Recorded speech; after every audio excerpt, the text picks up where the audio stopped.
Welcome back to Get the Check. I'm Maya. I'm Anika. I'm Priya. We have a really exciting episode for you guys today. We're going to be covering both DOGE and the new Microsoft quantum chip, Mayorana.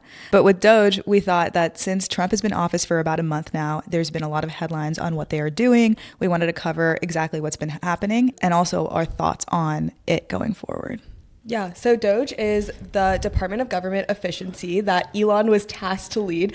Wait, it was actually insane. Yesterday I was on the bus and there was an Elon protest outside the Tesla store. I know. That's crazy. People are saying they've never seen a protest against a single private individual like that. Yeah, and it was like no one appointed you, like you're not king. It was crazy. Well, originally it was supposed to be run by Elon and Vivek, but it seems like Elon's first cut was Vivek. Yeah, that was funny. Okay, this is going to sound dumb, but I didn't realize DOGE is just a new thing under Trump. It's like his version of government efficiency, but it was never a department before. Well, the term DOGE comes from the meme coin that Elon has been obsessed with for a while. And there's a period of time where Tesla like accepted DOGE as currency. Wait, what does like the Doge coin stand for? Like how did they get Yeah. from like Doge to like No, that's the dog. Like it's yeah, but it's crazy that they then like relabeled that Department of Government Efficiency. That's what I'm saying. That's what I thought. I thought it was a meme, and then I thought it was a meme coin, and now it's a department of government. Did this department always exist? No, it didn't. It's just something under Trump, and it's all just a meme. But they're doing very real things. Yeah, they are.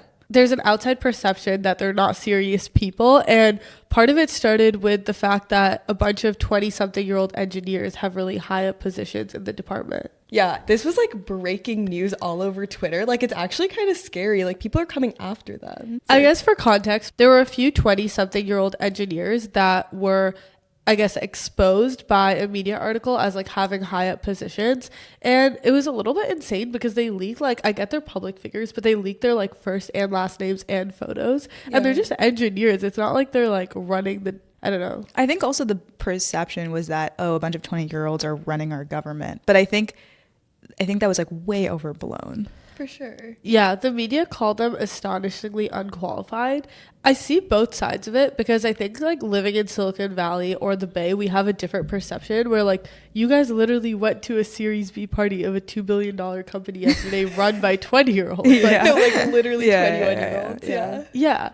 And so people don't disqualify people for their age, which I think is a good thing. Yeah. And like we actually went to school with and like used to study with one of the engineers. Yeah, he was in like our college club, which is crazy. And he was super smart. And so nice. Like, super smart, super nice. So like those actually are the type of people I would want in the government.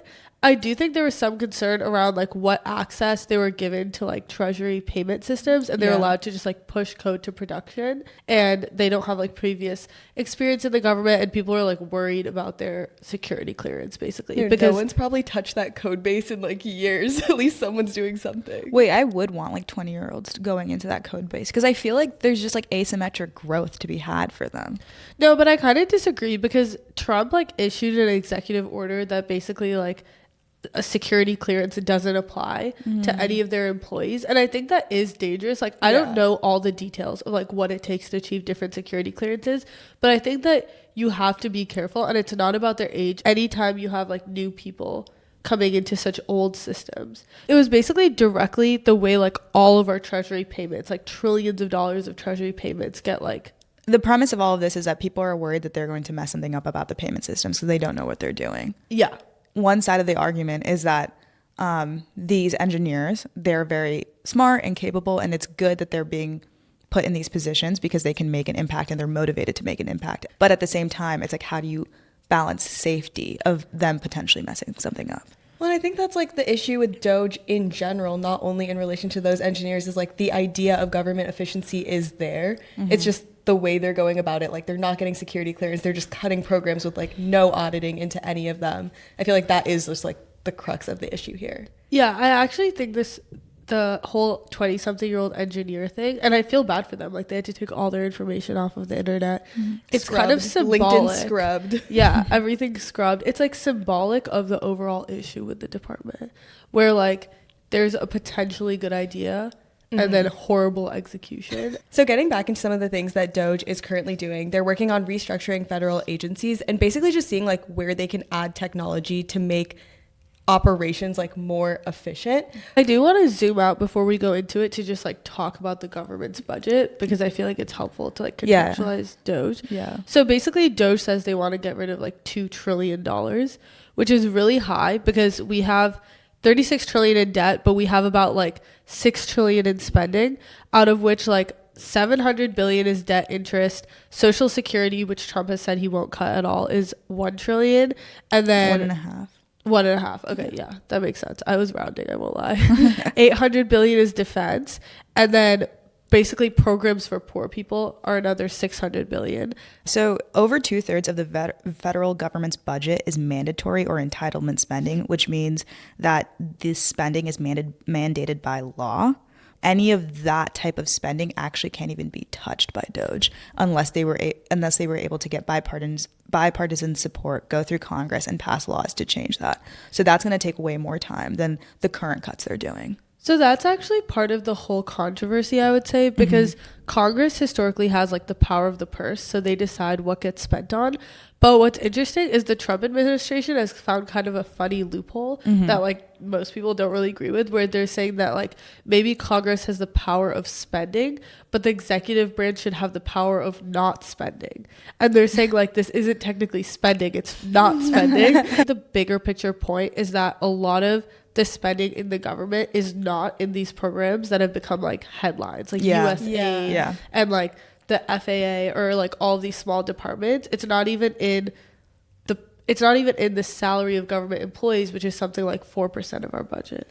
Yeah, because the cuts to USAID are like $6.5 billion, which in the grand scheme of things, of like trillions of dollars that were in debt and that they're planning on cutting, that's like nothing. Yeah, I think what's interesting is that I would assume people like Elon, who are like very tech focused, would do the low hanging fruit stuff first. And normally when you think of low hanging fruit, you think of like wide sweeping big budget cuts that you can make that would like make a dent in that 2 trillion. I think in this case though, they're picking like the low hanging fruit that's actually like easy to push through like regulation, because like the things that are large, big sweeping cuts are protected by law that they actually can't touch, versus like USAID falls on this like funny line. And so the discretionary spending by the federal government on these programs is really easy to touch. And so that's what they're going after first and flooding the media with. Yeah, and they're also just kind of like not abiding by the law, because they cut funding to USAID and then a judge restored this funding and they were like, you actually have to give it back to them because what you're doing is not allowed. And Trump basically came back and was just like, we don't care, like we don't think that it falls under that purview, so we're not giving the money back. So it's like we're kind of in a weird place where it's like the president's just not agreeing with the courts. Yeah, and I don't know what will come out of that, but these programs are really vital. Like USAID is what helped contain Ebola, which I would say is a good thing. There's also a lot of HIV drugs, that like HIV prevention drugs that are administered through USAID. Like I know PEPFAR is a really popular program. Yeah, it's considered like the most successful foreign aid program that we have, and it saved like 25 million lives. I do want to give an overview of how the USAID spending has increased over the last like 20 years. In 2000, it was 21 billion, which adjusted for today's money is 36 billion. And then now we're spending closer to 50 billion. So I do think that we've increased the amount of aid. And the question that I'm curious about is there room to be cut? I'm pro cutting spending if that means more efficiency, but not lowering the effectiveness of the USAID programs. And I think that that's possible given the fact that they've been effective in the past with less spending. I just think the way that DOGE is going about it is just so haphazard. I don't necessarily agree with that, because I think that generally when you look at spending in anything, it goes up over time because like programs expand, and that's like true about a company, it's true about the government. Also like population, because like these programs are like assisting people and our population is growing so quickly. Yeah, exactly. And I feel like there's like a big assumption in what you're saying that like we're having the same impact now as we were having with like much less budget in, I think you said like 2003 or whatever. 2000. I'm not really quantifying the impact between year 2000 and year now. I'm just quantifying the increase in spending when you adjust for inflation. And I'm just saying that is that is that increase in spending due to just like being able to up your budget every year without actually having more impact or not? Like I don't know the answer to that. I'm saying let's go through an audit and get a real answer, not just like point fingers that something's going wrong here. Yeah, that's fair.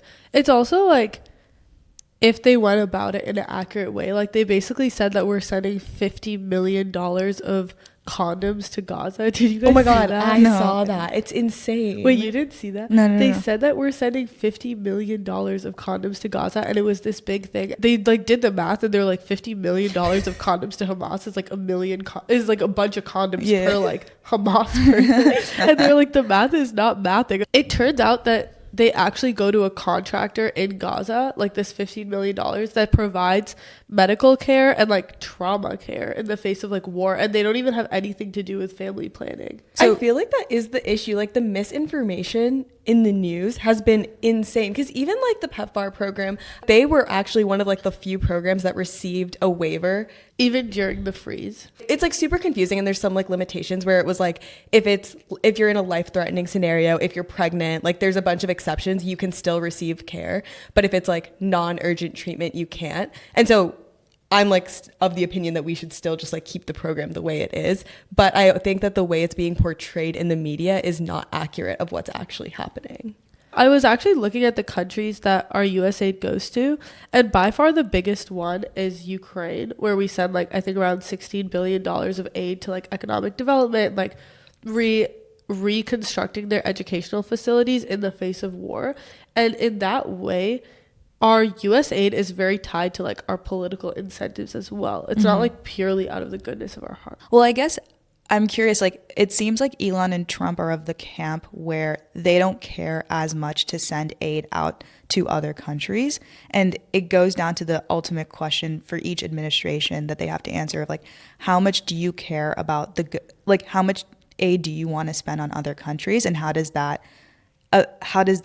one, help the US, or two, how much do you value other people's lives? Yeah, I think that's a good way to break it down. And for me personally, if I was like the president of the US, I would still value like a life in Africa. Maybe you prioritize the lives in America, all else equal, but I would still prioritize lives abroad as well. But I think that USAID at its core is created to promote American incentives abroad. Like it's not purely out of charity. And a lot of the places that we give our most aid are places where we like fueled the war that destroyed the place to begin with. Like if you take Gaza, for example, and how controversial the aid has become, like Gaza's in this situation because we like help fund Israel, or like Ukraine, we're like helping fund Ukraine's military capacity too. And that's like its own conversation. But I think when you're funding proxy wars around the world, if you don't help with the economic development after, all your military spending goes to waste because you just have power vacuums in those areas. Like we don't want anti-democratic powers to rise in those post-conflict regions, which is why we fund like for people to have less disease, more education, like economic development. Yeah, so even to those who say, why should we help others outside of the US? We should just protect our own incentives. Your argument is that we are protecting our own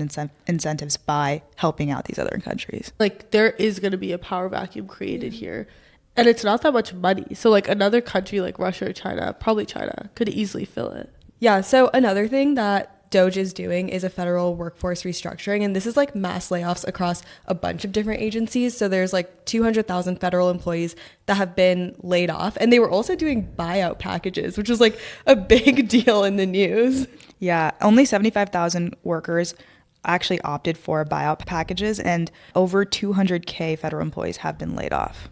Yeah, and this is across a bunch of different agencies, so like the DOD, IRS, TSA, FAA. And I think the one that stood out to me the most was the FAA, because we've seen so many plane crashes recently.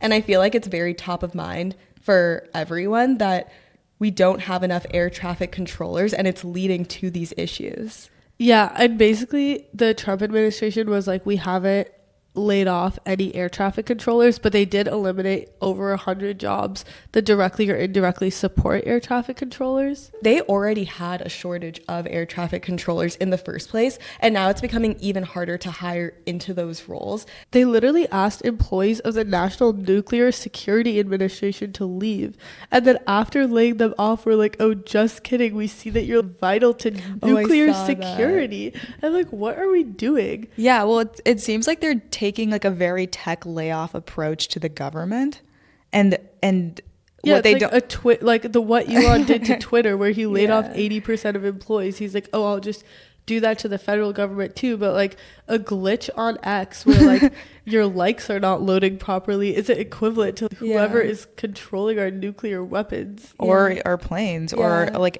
anything that interacts with lives at risk. lives yeah, and they were like, there's redundancy in air traffic controllers, and I was like, that's okay, I'll take the redundancy on making sure my plane lands correctly. I'm more than happy to take that. I have extreme plane anxiety and like hearing about this and traveling at the same time was a lot. Like I had many crash outs on the plane ride to Tampa recently.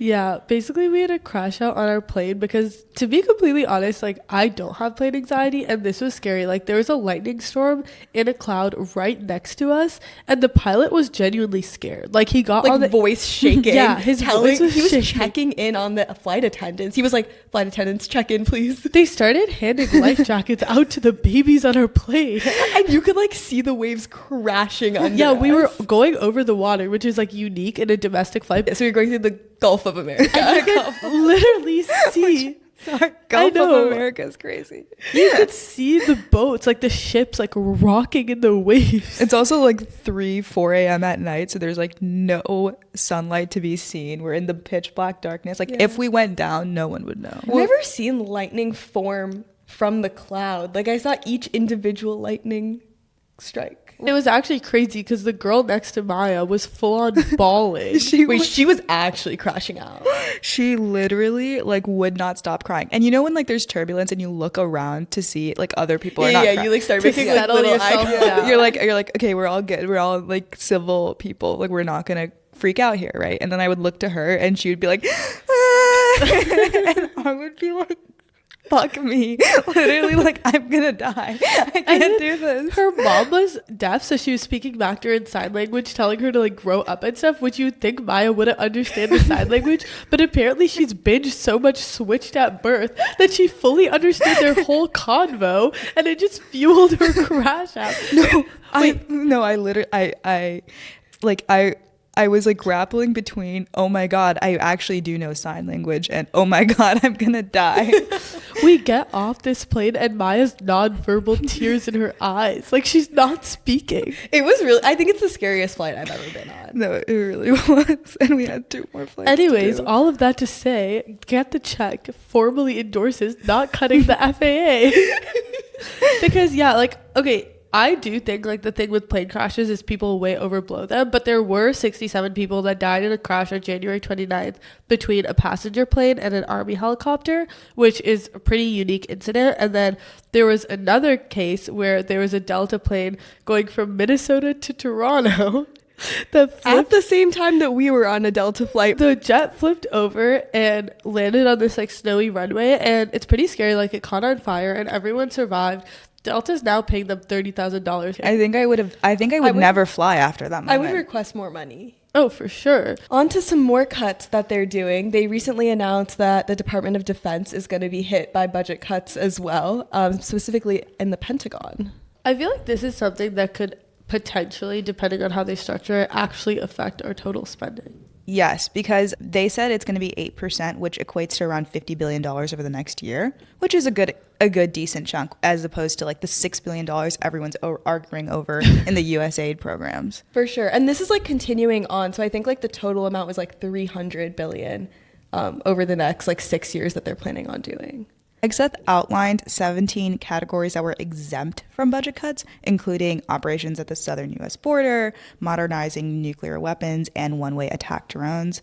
And the things that he's looking to cut is DEI programs. How many DEI programs does our military have? No, I saw I've that never heard DEI more times in my life than the last month. It's interesting because you can kind of tell what might be cut based on how the market reacted. Like Palantir was down 16% in that 1 week. And I think that I actually don't think Palantir will be super hurt. And I feel like that one line they had about like, we're going to continue funding drones and stuff. I think there will be a shift from, which we've been saying on this podcast like every week, but there'll be a shift from like legacy defense to next gen defense, like from like Boeing and Lockheed to Anduril and Palantir. And Trump, even in this last week, was like crashing out at Boeing, which is honestly valid. Like, Wait, I would have crashed out at Boeing a long time ago. One thing I did see that Hegseth said, which like we need to get into him as a person because that's like a whole other conversation. But he said they need to fund wartime tempo and offset by financially cutting low impact items. And the two things that he cited were climate change studies and DEI programs. So I guess those are the two things he explicitly said. It's actually scary because I talked to a freshman at Penn this week that just like wanted to chat, and she is trying to do like research into different types of like biodegradable batteries, which is super cool. And she was basically telling me that like because of budget cuts, like all the STEM like professors funding and research is like actually impacted. We kind of need to figure climate change out. Oh, I'm like very pro climate change. Like, What does that even mean? Like, I think it's a real thing, and I think we should allocate money towards it. Oh, absolutely. And this is actually like an argument I got into with somebody, won't name names, but Is it your boyfriend? yeah, where it's like Sorry. Well, it's like, okay, so like Trump is pulling out of like the Paris climate change agreement, right? And stop spending funding. And I think like, and his like take is that like, why are we as a country spending so much money on climate change efforts when no one else is putting up the buck? And it's also very like inefficient, right? I just want to see like the actual plan of what you're going to do with the money that you're saving. This gets to the whole thesis of how you want to run DOGE. Or like, do you want to just slash everything first and then rebuild from ground up? Or do you want to have plans in place of like what you're going to do before you slash everything? And I think in a tech world, it's okay to slash everything and build from ground up because it's like, so what if we lose a social media platform? It's also like when these news articles are being broadcasted internationally and we're like one cyber attack away from our electrical grid going down or something, you're basically just announcing to the world that it's a great opportunity to strike. Yeah. I also think that like that argument doesn't really hold up of like, why should we be like the ones leading the way in climate change? Because like we care so much about being the leaders in everything else. Like we're like, we need to be the global superpower for AI and like all of these different things. If we don't figure this out, we're all gonna die. So who cares if like you spend more money, if you have more money? Like it's in everyone's best interest. We're also arguably like affecting the world probably disproportionately to other countries. Like, you know, maybe like, not China and India, but maybe not. And it's like because they're developing countries, but like our industrialization is what helped cause this, and like we are home to the biggest oil companies. I mean, now it's just getting super broad, but like I think everyone's on the same page where it's like, of course you want to try to solve the biggest problems facing the world, whether it's like HIV in a developing country or climate change globally. Solving those things helps all of us. Yeah. Unfortunately, we have Hegseth who's having whiskey for breakfast. I've never seen Priya so against alcohol for breakfast. They were like, can you stop drinking since you're alcoholic? And he was like, I can't make that guarantee. He doesn't understand like US relations, and he's our defense secretary. Like he literally doesn't even know like what countries are our allies. Yeah, that's crazy. Back to the federal workforce conversation. The other thing that's at hand is what they call a silver tsunami. So this happens when there's like more older employees and younger employees. And so currently there's twice as many government employees over 60 than under 30. So that creates potential skills and experience gaps. And the way that like in government, you're not allowed to like necessarily lay off like individuals, but you're allowed to reduce headcount. And then the policy is that it's a last in, first out process. And so what happens is like when DOGE goes and tries to reduce headcounts of all of these agencies, the people that stay there are actually the elders. And those are the people that are not like, those are the people that like, where there's like two sides of debates on if these people are good or not. One side is like, these are the people that are very experienced, are put in place for a reason. The other side is like, hey, these are the people that are like retired, old, like retired in place. Not that I'm trying to discriminate, but like don't have incentive to like, to kind of like grow their own career because they're at the edge of the career. Also, all the things that Trump and Elon, and I think we also are looking at the government to prioritize more like AI innovation, those were all recent hires in the last 2 years for the most part. And those are the people that are going to get laid off or have been laid off. Yeah, because they're laying off like the probationary workers. And like originally when I read that headline, I thought it was like, oh, these are like workers that like are on probation. Because that's like how,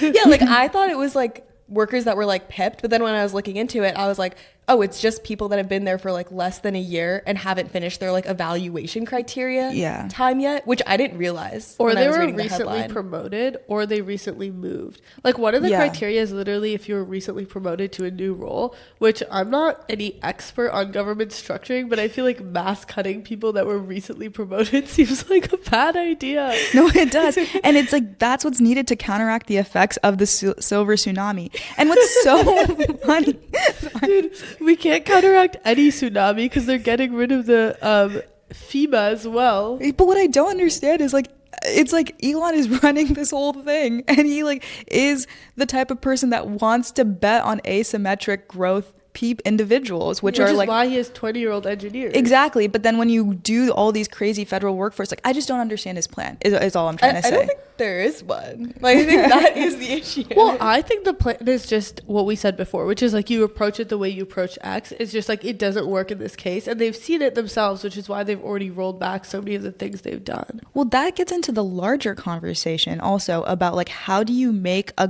government where the jobs are attractive, because right now in our society, especially as engineers, like I don't want to go work for the government. I want to work for big tech. I'm going to get paid more.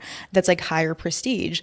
Maybe if I got a job at the CIA, it would be worth it. But then it's like I have to go through all this security clearance, obviously rightfully so, but it's just not an incentive of mine. I think the biggest blocker here is that you can't have smoked weed, because like what engineer are you finding that hasn't smoked weed? We're all from California. I know, it's actually a huge problem. The CIA and FBI can't get good engineers because they've all smoked weed. I actually think that Trump and Elon have shown that it's possible to attract good talent to the government, because these 20-something-year-olds like came under fire. Like, for example, the one we knew that went to Berkeley, he was in like the top program at Berkeley. Mm-hmm. And those types of people never historically consider the government. Right now, they're considering the government because Elon's in it and he has these connections. Elon is now helping create a government when like certain areas of the government are regulating his companies and he's the richest man in the world. But if there was like another way that we could have gotten to the same point that was like more ethical, the end result is good. Yeah. I think the biggest, and then I think this I guess gets into this like larger conversation of like, if you were head of DOGE and if you were Elon, like how would you run it? And how would you promote government efficiency through the lives of these workers? How do you create incentive and personal incentives for each of these individual workers to do better at their job? Because if you're not incentivized to do better at your job, the as an individual, the entire like the entire team that you're working with is just going to stay stuck, and they have no reason to be better because they're not in competition with anyone.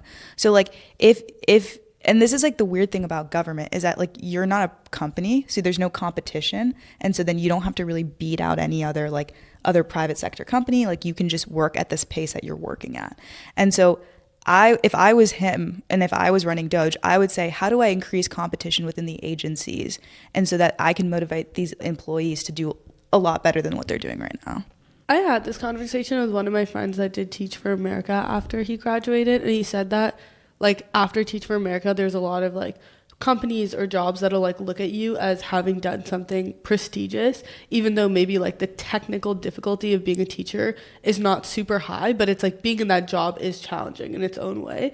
And I think that similarly, if the government had programs tasked with like hiring the best people out of like the best schools, and it was seen as prestigious to get that offer, which wouldn't be that hard to do. I think even if like, forget about pay, although that's a clear incentive, even if it was just a known fact that the acceptance rate is low and that's a hard hard thing to get. It sets people up for their career. And I do think there's people that are willing to take pay cuts, but I don't think people are willing to take a pay cut and a prestige cut at the same time. Yeah.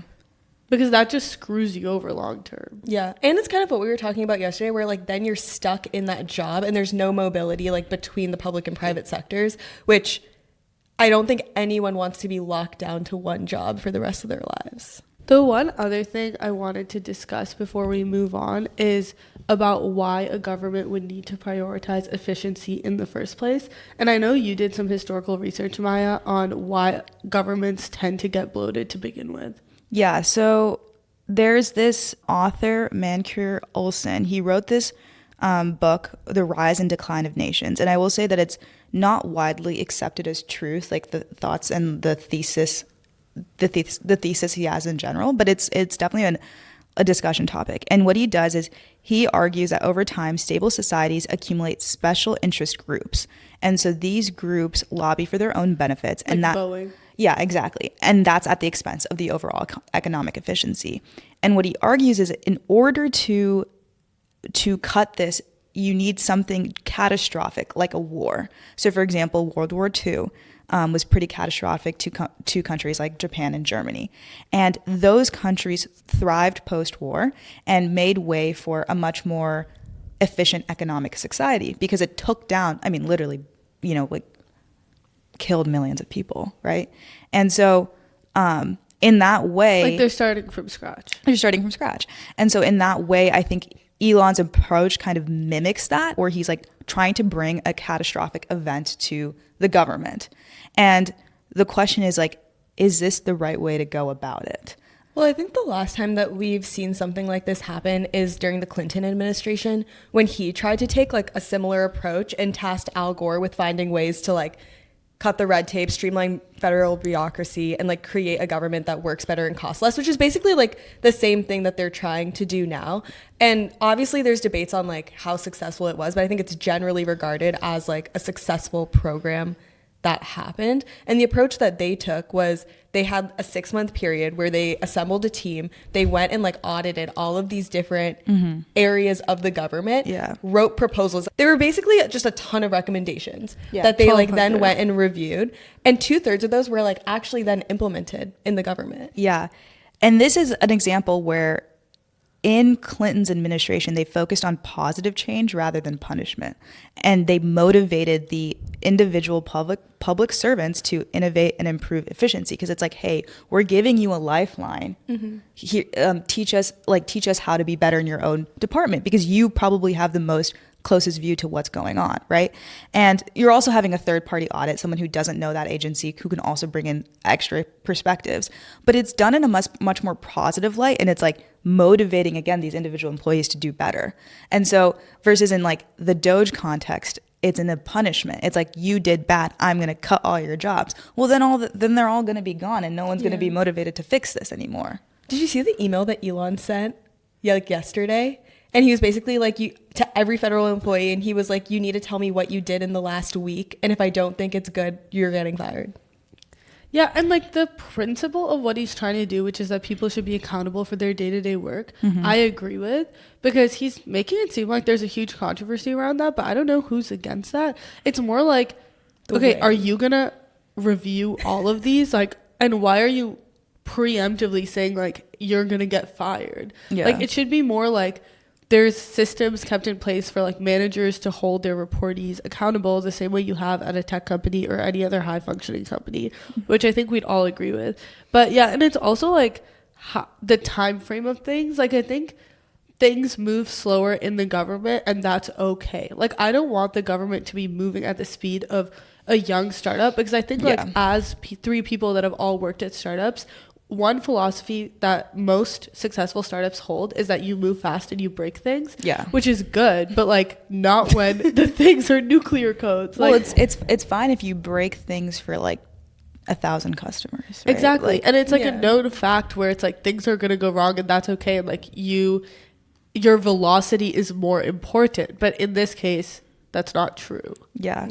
I will say that like in general, bureaucratic reform takes a large dose of top-down leadership and disruption is needed. Like that's a true fact, right? It's just like what version of disruption is okay and is the right method. And in my personal perspective, I don't think, like, for example, Germany level disruption where it's like a World War II happened and you're starting from scratch is like at all the type of thing that we would want to replicate in our government. I also would point out that, like, after World War II, we gave like some of the biggest sums of reparations to Germany because we didn't want the same thing to happen that happened after World War I, which was that there's the same catastrophic event, but instead of like restarting the economy in a more efficient way, it actually created a vacuum of power, which is how Hitler rose to power, which is like widely considered as one of the worst leaders the world has ever had. And that's why you don't want to create like chaos and hope for the best, because like there's two possible outcomes. It's really ironic to cite the Germany example because like they benefited from like billions of dollars of US aid. Yeah. The last thing I think that I want to go into more, which you touched on earlier, Anika, is like when you have someone like Elon who has the highest net worth, they're incentivized to cut the things that don't affect them. Yeah, and unregulate their companies. And like an example is like not touching space exploration spending, right? Because Elon's in charge of SpaceX. And do I think space exploration is worth going after? For sure. Should we maybe cut spending? I don't know. But is he going to try? I don't think so. Yeah. It's also like, honestly, that to me is less harmful than the other way around. Like, he doesn't want to cut space funding because those contracts are going to him. Yeah. But he does want to cut the FAA because SpaceX and the FAA have been in like back and forth of regulatory arguments for years. You don't want someone that wasn't elected in a democracy basically deciding the fate of the agencies that have regulated him. I think to wrap up, we all are kind of on the same page with this news story. It's good to see that Trump and Elon are prioritizing government efficiency, but we wish that they had a more thought out methodology to go through this and to pick things that like actually need to be cut, which it's a known thing that there's like fraud and waste in a lot of areas of the government versus just like mass cutting across agencies when a lot of them are vital to like our day-to-day operations as a country. Well, it goes to like also like how Trump just likes to run his administration and his presidency where he wants to establish like an illusion of power, and DOGE is like a version of establishing that illusion of power, but his actual power is quite minuscule. That's why we have like checks and balances in place, like to the USAID judge blocking what's happening, and his response to that, is he actually being put into place? I don't know, like time will tell, and we'll see how his power expands. But like during his early days of his presidency, he is just trying to flood the media with as much as possible so that they can't even handle what's going on, which is why like as soon as you get 10 sentences deep into a news article, you realize there's nothing to talk about because there's no real plan put into place. Yeah, I think there definitely has been a lot of chaos created, and I'm sure we will cover DOGE in a future episode. So our next story, personally one of my favorite ones, is Microsoft just released the Mayorana 1, which is a quantum computing chip, and revealed a couple breakthroughs they had when making this chip. They basically discovered a topological state of matter, which is insane because it really is like a physics breakthrough and something that physicists have been working on for... They've theorized it for like since 1940 of this topological state, and they observed it last year and now are able to create it this year. Themselves. Yeah. Basically, like gas, liquid, and solids are like the typical states of matter that we know and understand and learn about. And in order to create this chip, they've used another state of matter. But it's not the first time a state of matter outside of those three has been found, because like plasma is also a state of matter outside of those three. Exactly. But before we go deep into the tech, I want to zoom out and talk about what quantum computing really is and like why it's important. What are the effects of quantum computing? Why do we even care about quantum computing? Yeah, so the value prop of quantum computing is interesting. Basically, it can solve problems exponentially faster than classical computers. And by exponentially, it's taking it from like billions of years to days. Like that's the time frame that we're looking at, which is really crazy. And it's super applicable in things like cryptography, drug discovery, financial modeling, because you basically can look at like infinite amount of possibilities to like get to a solution. So in all of those examples that you mentioned, there's basically exponential amount of states. And what that means is that you have to search through all of these states to like find the answer. And so algorithms sometimes can be made to find these answers fast. And so problems that are solved can be solved by classical computers.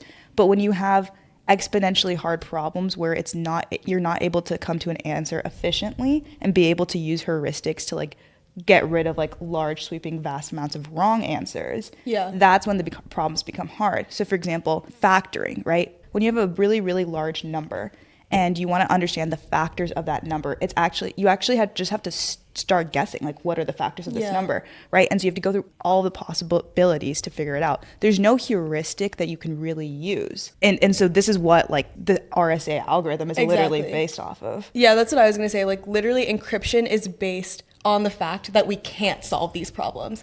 And if we were able to solve those problems, we would be able to break our current encryption that exists. And this is something that, like, I would say the world in general is taking very seriously. Like, the United States has put out a new set of standards where it was released last year. And they're basically telling everyone to move over to this new set of standards that, like, can't be broken by quantum computers. And, like, China independently is also putting research behind this and, like, doing their own set of standards outside of the United States. So I guess getting into how the chip actually works and how quantum computing is built, essentially, you start with qubits. And in classical computing, you have bits, which are either represented as a 0 or 1. Now, with quantum computing, you have quantum bits. And so they are also represented in zeros and ones, but it's basically a linear combination of these two numbers, which means that you can have any proportionality of zeros and ones. It's kind of like a probability thing. So, like, you could have a probability of it being 0, a probability of it being 1, which ends up being infinite. Yeah, it's like a weighted coin. Originally in a classic bit, you just have heads or tails. Now you actually have the full coin that it could be 30% heads, and that coin is now like the qubit. And so they had to look for physical pieces of matter in our environment, in our naturally occurring environments, that have these like superposition properties, is what they call it.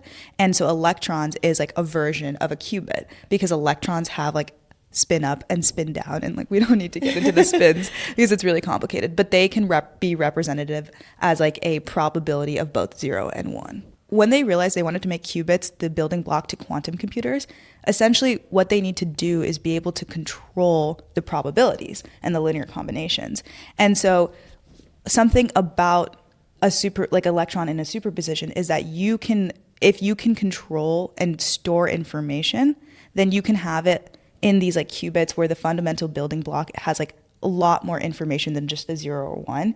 And the reason that superposition is so important is because it allows for parallel processing.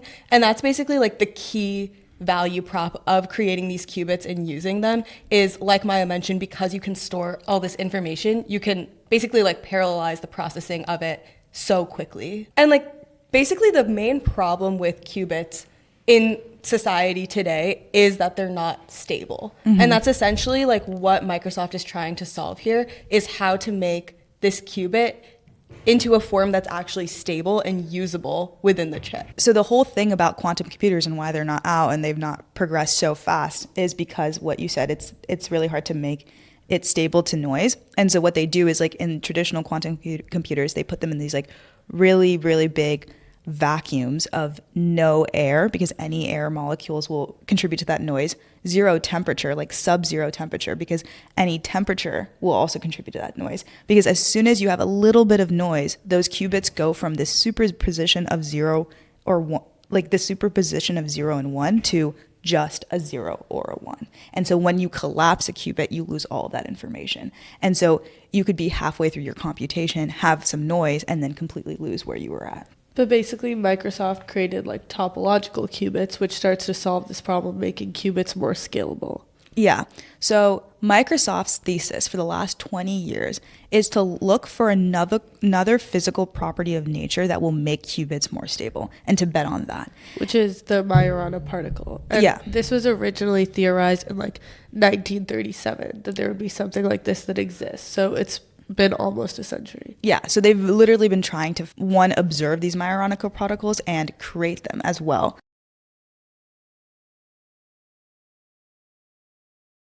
So they created these nanowires that are both semiconductors and superconductors put together.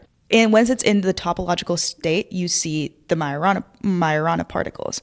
Because it's in a topological state, it's actually spread out so that it like has information on two sides of the wires, and it's not localized to one singular point.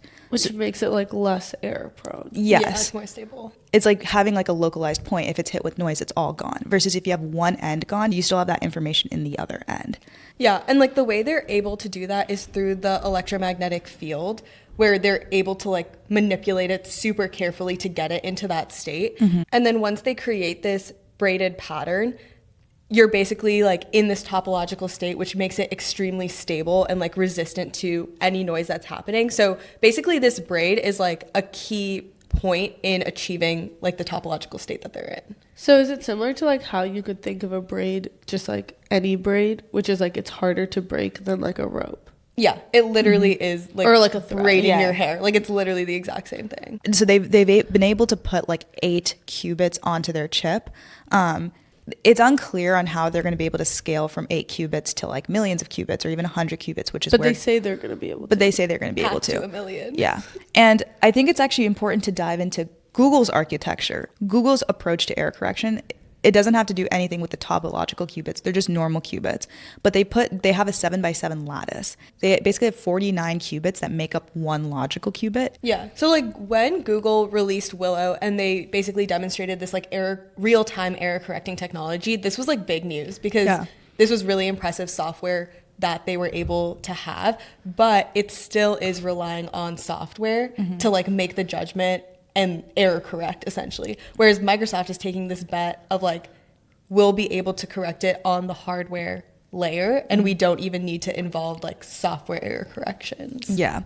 I think the news story around this and the way like Satya talks about this is like, I don't know, so funny to me.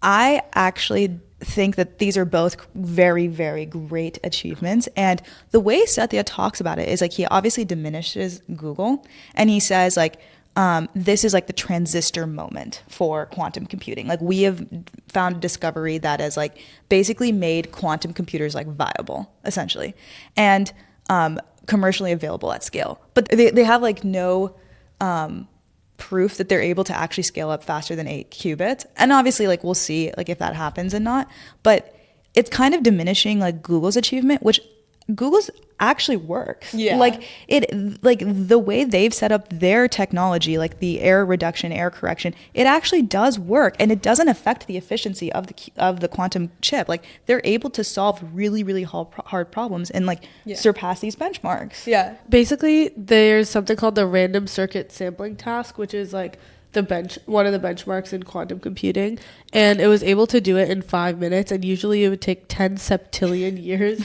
which I think is like longer than our universe. Like that's basically like that's not going to happen. Yeah. I can't even like comprehend what 10 septillion is. Yeah. I feel like an analogy to AI would be like if you have like one model show that they've passed benchmarks and then another model say that they have the ability to like blow benchmarks completely out of the water, but those actual benchmarks haven't been released yet. I feel like they're different in a way though, because Microsoft isn't necessarily saying that like they're benchmarking, like they're not saying anything about their benchmarking.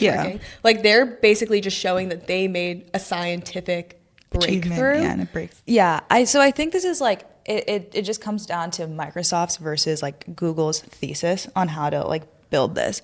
And there's something to be said about Google's thesis where like you always use software to cover up for the faults of hardware. And that's what they're doing in their chip. And then Microsoft is still betting on like the actual hardware just being that much better. And I'm sure like a combination of the two will lead to like future successes. But Microsoft is literally saying that there's a ceiling to what Google can accomplish. And I don't think that's like a founded thing to say because doesn't it like make sense if they're saying that they found like a way more scalable solution? Well, like that's just if you believe that to be true. Like architecturally, they're way better. But I don't think architecturally they're way better because like but Google's architecture wouldn't be able to fit like 1 million qubits on a chip. I don't know. Yeah, they might. Like we don't really know. We don't really know because like wouldn't they have said that they could if they could? They say Microsoft can't either right now. Like I feel like they all say they have a path to 1 million qubits. I guess like in my perception of the news articles, it seems more like Microsoft saying like they've basically figured out the way to do it versus like Google has more like figured out a way to like use it. Like to use it. Yeah, like they're like further along practically, but like architecturally But I don't think that's true. So like, and I'm not a quantum person, so like I might be just like speaking out of my ass. But they're able to essentially take 49 qubits and make one logical qubit, and that's how they have 100 logical qubits. Who's to say they can't up that to 1 million, right? And who's to say that Microsoft's topological qubits can up to that 1 million? Theoretically, like it's probably better that you have less qubits on a chip in general, like less physical qubits on a chip, so then like Microsoft has an upper hand. But it's not like Google's approach is necessarily wrong. Like I think there still is a way for Google to get to 1 million qubits, I guess is what I'm trying to say. And like the way Microsoft is making it seem in the news articles is that like there is a ceiling to Google's approach, but there's no ceiling to our approach. But there's nothing to really say either one of those facts are true.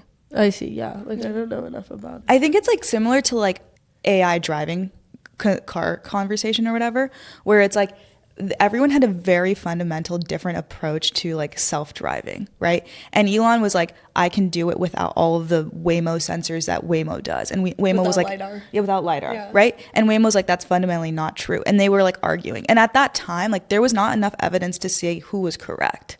And now it's like coming out that Elon can't do it without LiDAR. Yeah, and like you do need it. It's the classic like two big tech companies fighting over like whether or not certain technology is needed. I can see in a world where Google will just use Microsoft's technology. It's crazy how long Microsoft's been working on this. It's like their 17 longest years. Yeah, it's their longest running research project at like 17 years. Priya's alma mater. Okay, yeah. So it'll be interesting to see how this Google versus Microsoft competition plays out.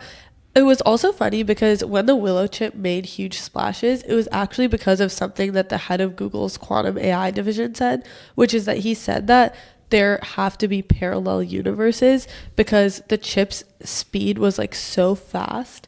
His explanation was that it was like borrowing computational power from parallel universes. Yeah. This is like so interesting to me. So the idea is that in each like of these electrons, like you have a superposition, like the 0 and 1. 0 and 1, right? And the like Schrodinger's cat. Yeah. And so the multiverse is based on the idea that we are just an observance of one of those outcomes and states. And so like and so that makes sense. So there's like a core universe that is like built up of like whatever quantum bits or these like electrons that have these like superposition states, and then all of our universes are like observances of those states. So but then wouldn't there have to be infinite universes? Yeah. And there is infinite. The multiverse is like said to be like infinite or whatever. It would have to be infinite. Yeah. And so by doing quantum computing, you're tapping into to other universes. But why would like, because you're exploring all the states at that like level of like molecules be for some reason representative of like different worlds? Do you get what I'm saying? Yeah. Now this theory is not like widely accepted. The actual widely accepted theory is that these molecules are just probability representations. When we observe it is when we observe it. That's what I believe. Because like I don't think, at least like maybe I'm just too dumb, but the way that the head of Google's quantum AI division explained the fact that there's parallel universes didn't actually make me believe that there's parallel universes any more than I did before, which is like, I don't really think so, but I don't know. So like I think the most widely accepted belief is like what you said, where a qubit is just like a probability and then we observe one of those probabilities. And then, that's like what reality is. And that's what reality is. There was a point in time with like any technological innovation, right? Like a computer being able to work, that you'd be like, we've never observed this, so like we're borrowing computational probability. Like I'm sure you could make that argument in a different situation too. Yeah. I also see it as like the simulation theory argument. Like I feel like anytime you break like the typical laws of physics that we've taken for granted, which has happened over the course of human history, like again and again as we understand physics better, you could like somehow tie that to alternate universes. But also at the same time, like for a long time, people really thought Earth was flat. And then the idea that Earth was like not flat was like crazy, right? But then there's like photos of Earth not being flat, which is like why I believe the Earth isn't flat. Yeah. But I'm not talking about it now. I'm talking about like a while ago when we believed it was flat. Like it was crazy that someone said that the Earth was like a globe, right? Yeah. Like that was like we just like didn't have the technology to like actually prove and understand it, right? And so it's possible that like the multiverse really does exist and we don't have the technology to really understand it. I can honestly see the multiverse existing. Yeah, like I'm not saying it doesn't because I don't have evidence that it doesn't. I'm just saying that I don't think that their claim was like believable or that their evidence No and one it was thinks kind of like crazy the way he like said, because he said it as it's he was just like yeah, but that's how they do it. If you're competing with like Trump in the media, like you have to say something crazy. It's like how we start just clickbaiting our TikToks. Oh, I mean, you have to. I also wanted to talk about the difference between quantum and classical computing, like why we need quantum in order to achieve these things and why we couldn't just use classical computing. So quantum computing is not going to replace classical computing. So there's a caveat to quantum computing. And the idea is like you can essentially explore states, like many different states and many different possibilities very fast. But to pull the final answer, which is like, measuring these qubits to get the answer, then you force the qubits down to like 0 or 1s. So the fundamental way of these algorithms that they work is like quite different than classical computing algorithms. So it's like really good for like exploration based problems, but not for like watching TV. I was just gonna say, so like some of the things that it would be bad for are like deterministic calculations. So anything with like data processing or like Excel or doing any tasks like that, it would be bad at. It would also be bad at like sequential calculations because you need like one thing to happen before the next thing, and like that's not how quantum computing exists, because it exists in these like many infinite states at once. So like those are some of the things that it would be bad at. But for something it's good at, like we've talked about drug discovery, and I think that's like a really good example to use for explaining like why quantum computing would be helpful, because basically you can take like each of the molecules and map like do a one-to-one mapping of a molecule to a qubit. And so you can represent each molecule via qubit and then basically arrange them in an infinite amount of states until you find what you're looking for. It's kind of like a digital twin. Yes, that is but what science. It is. But science.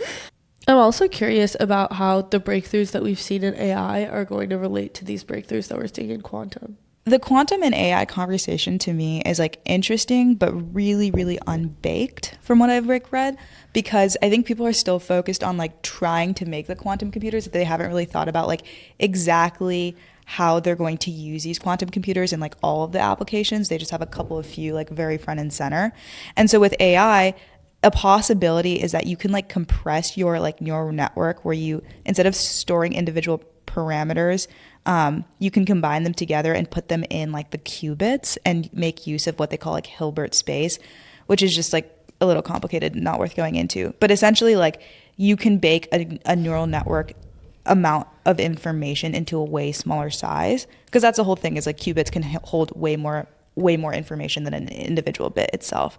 But the problem is that once you evaluate the neural network and you like ask for an answer, that's equivalent to like measuring a qubit. And what we know is measuring a qubit makes the qubit collapse to either a 0 or 1. So the neural network basically disappears. So it's like, it's so crazy to think about. It is kind of weird. This is where people are like kind of unsure, because it's possible that you like store the neural network and then evaluate the answer, and that's like a very efficient process. But I don't really know much more than that. So like with what we have today, not Microsoft's, but like let's say with Willow, is this something that can actually be done, or is this still theoretical? It's not a clear-cut situation like in the cryptography examples, because cryptography examples, they actually have an algorithm that they can put on the quantum computers. It's called Shor's algorithm. And we could get into like an hour-long discussion about how Shor's algorithm is, but like the hard part is like the measuring part, because you force the qubits to collapse to 0 or 1. And so it's like you have all this information stored, but then how do you actually extract the final answer? That's a hard thing to do, and that's what these algorithms are written for. So actually there was a period of time, which is really interesting, where they like theorized the possibility of quantum computers, but it was like, okay, well, if we have these, how are we going to ever use them? Because people didn't know how to like actually extract an answer. And then Shor was like, okay, here's an algorithm that would like be able to extract the answer. I think there's like a whole field of science in quantum based algorithms where you like think completely differently, and like the way you develop algorithms is actually way different than classical computing. And that hasn't been invested in a ton. Because we don't even have them. Yeah. So it's like, it's enough to show that like if we have quantum computers, we wouldn't be like powerless. Like we'd be able to actually use them. But we need to develop our algorithms a lot further. Yeah. And like with AI, like there's new headlines in AI like every single day. Like the pace at which they're innovating is so fast that like I don't think the two ecosystems have like really merged to say, oh, this is like how AI would be super boosted by quantum computing. There's no answer there right now. That makes sense. Yeah. This is all like crazy to think about. I literally, when I was doing research into like the bits and the 0-1, I had like flashbacks to 61C and like learning about computing. And I was like, that class was the bane of my existence. Was that the class you failed? And I unfailed it right after. Don't ask her how. When we like decided this topic for the pod, I was so happy because that's how I feel when I read anything about politics. And I'm always like, I'm too dumb for politics. But Okay, I get it. Maya and I Wait. crash out about opposite topics. No, I actually thought that because I feel like we haven't done a topic like this. And I was like, wow, this is like so cool compared to like what we normally research. No, because remember when I had the whole crash out of like the pod is becoming too political? And I was like, this is honestly like helping that This is crash grounding out. you. This is grounding me. But I feel like everyone has like crash out at like different points. Honestly, this is a tangent, but it is interesting. Like All In faced a bunch of backlash about being too political. And it's interesting when you start your own podcast and think about what to cover. And like we never had the original intention of covering anything political. Yeah. that We you actually realize- actively didn't want to cover that. We avoided it for a long time. That's why we did deep like dives. not me, but us as a collective. Yes. Yeah, like deep dives is the one way you can avoid it. But you Yeah. can't avoid it in news. No, In news, there's yeah. no way. Moving on to Maya's favorite segment of the pod, which is companies that would not get our check. I'm so happy for this one. And based on our TikTok views, your guys' favorite segment too. Yeah, that is true. Yeah. It did do well this week. We're doing Humane AI, which if you don't know, is like a little AI pin that like can be your virtual assistant. It was like a wearable device. Yeah, and they recently decided to sell to HB for $100 million, and they were valued at much more. And so the whole premise, Their funding itself was 240 yeah. No, there was no return on investors. So like the premise of this segment is like, if we were HP, would we buy Humane AI an acquisition for at the price that they did? And the answer is no.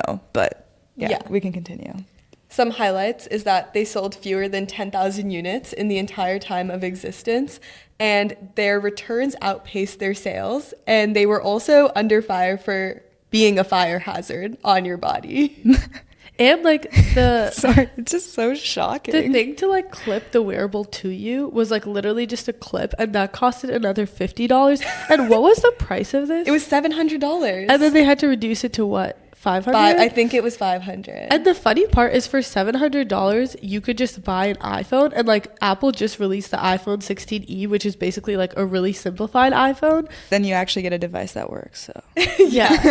Yeah, it's also interesting because like the basis of this pin is the idea that like Siri doesn't work, and I think that that's something that like Apple's been iterating on and like Yeah. improving, and I think with like AI it'll only get better and better. And so it's kind of crazy that that's like the entire foundation. yeah.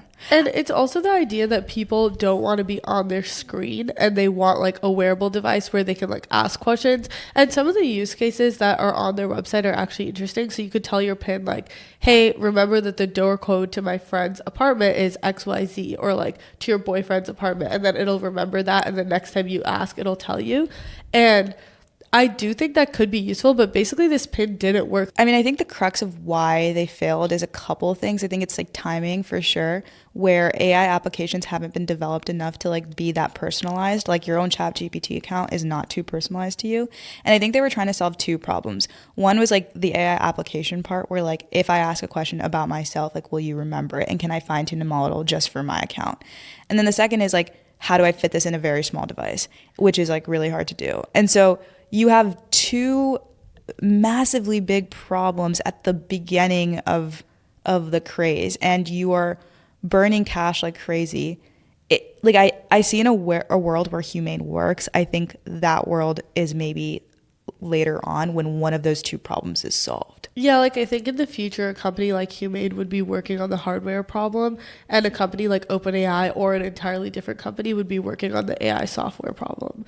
Because I'm sure OpenAI will eventually release a personalized assistant. Yeah. What I don't understand though is how they got acquired for $100 million. Like, I'm pretty sure it's an acqui-hire at this point, but I don't know if I would pay that much. Yeah, so acqui-hire would be where they just like want the engineers, because they do obviously have good AI engineers, and HP isn't exactly cutting edge.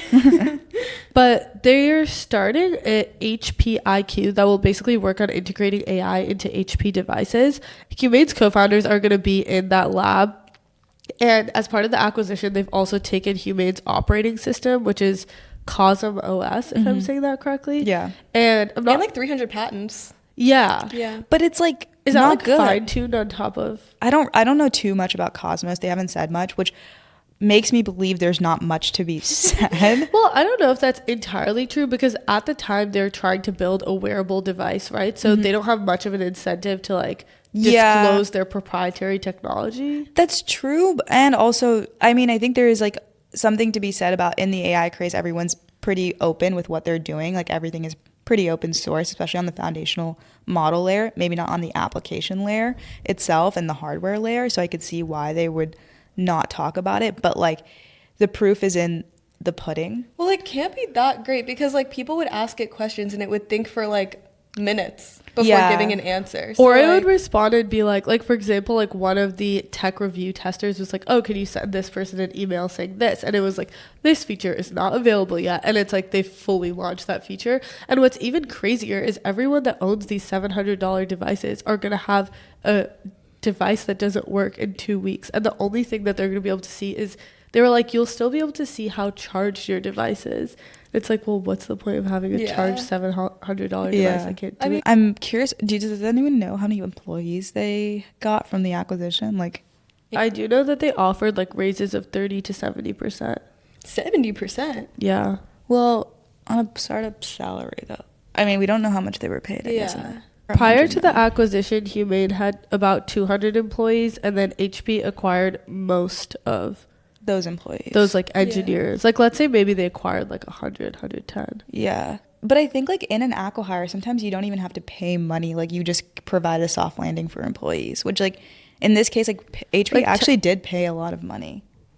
Per employee. It Per is employee. 200 employees. So it's and like then almost like 500K per employee average, right? Isn't that it's pretty more high? because they didn't take all the employees.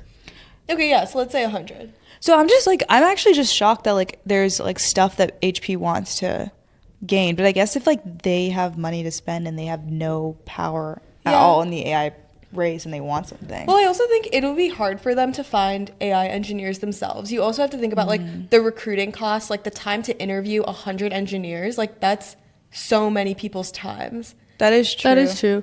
They also were originally in negotiations for selling this to HP for over $1 billion, and it ended up What?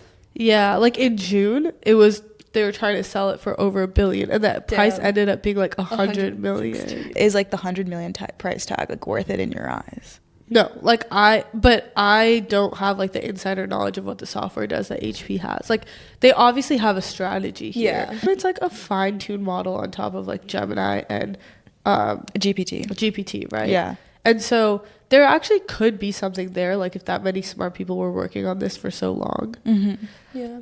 I think if that many smart people only had to work on one of the two problems, maybe they could be a lot more efficient. Are you guys bullish on wearables in general? Like not Aura Ring, which I feel like those types of wearables are like in everyday society and everyone agrees like they've won a market share that's pretty substantial, but more like the release of Friend, which was like an AI wearable. That was really tragic too. I am interested in the AI assistant space. I think that first we need to get to a place where there's a software application that can provide you those types of efficiencies, and then as we get to that space, then the possibility for a hardware, like a small hardware application to do it is possible. Like I think and this is where I think Meta will be really good at something like this, because they have like the Ray-Bans and they're going after AR, VR. And I think they're going to try to capitalize on everything that they're doing with Llama. And then, so if like, I think it's possible to be pulled off by like a big tech company where you're like a leader in the industry. I don't think it's possible for a startup to like work on a problem space that big. Like, Well, why it's not just integrate it into Apple Watch at that point? Yeah, well, that's what I was kind of thinking. I would think it's like a little bit different, but the way that Apple Watch took so long to come out, like after the iPhone, because like they perfected the iPhone software, got it into like a small enough like physical form factor to actually put it on your wrist. I think the same evolution will happen with like AI, and they just tried to do it way too early. I don't know if it'll be like a pin, but I do think like there's something to be said about baking it into like sunglasses, keys, wallet, like, you know, like Maybe. I could see it with the Apple Watch. I can't see it with much else. But I it, don't like, it think could that- like not even be a screen. because I don't It really, could just be something like, you know, those Yeah. cards that you like put, like the tiles that you Exactly. put into your wallet. Like It a could be wa- like that, and Yeah. you talk to it. Humane is like making a bet that people want a non-screen version, which is like also like a psychological and philosophical bet. I think that it's worth making the bet because it's like consumer behavior that they're trying to explore, and maybe it works. Like maybe it's a form factor that people wanted in. Like it's like there is a segment for like not having screens in your face, hence like why the Whoop band exists or why the Oura Ring exists, right? Because it gives you like a lot of things that like your screen-based devices could maybe give you, but like you don't really want it from those. Also, But they can't give it to you. Like if I could get my Aura Insights on my iPhone, I would have never bought an Aura Ring. Like why would I need an Aura Ring? but you can get it from an Apple Watch, but you decided to get an Oura Ring instead of an That's Apple just Watch. like an aesthetic decision. I don't think you'll always have your phone on you 24/7, and you'd rather have it like in a piece of jewelry that like you can just wear in the shower when you're sleeping or whatever. If it was baked into the Oura Ring, right, that would provide you extra value beyond just your phone or your like sunglasses. Yeah, I see what you're saying. And I think there's a segment of users that would want that. Yeah, like I feel like if it was baked into my Aura Ring, like that would be great. Yeah, I see what you're saying. Yeah. Well, that wraps up our episode for today. We hope you enjoyed, and we have some exciting interviews coming out, so stay tuned for those as well. Bye. Bye.